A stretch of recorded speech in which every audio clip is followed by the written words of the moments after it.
সালাম দিলে কয়টি লাভ?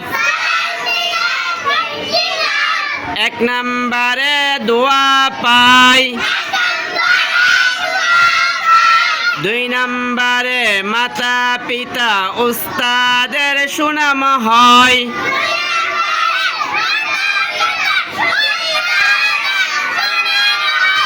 তিন নম্বরে নেকি পাই।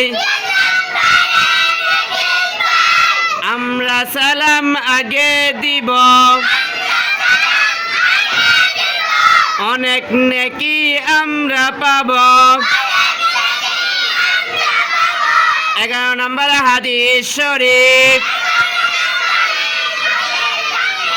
আল মুসলিমু মান সালিমাল মুসলিমুনা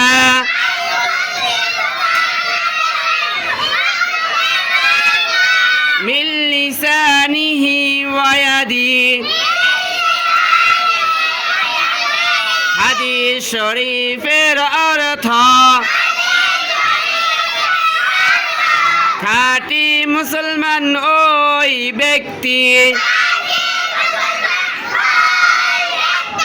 যাহার হাত ও মুখ হইতে অপর মুসলমান নিরাপদ থাকে। আসসালামু আলাইকুম।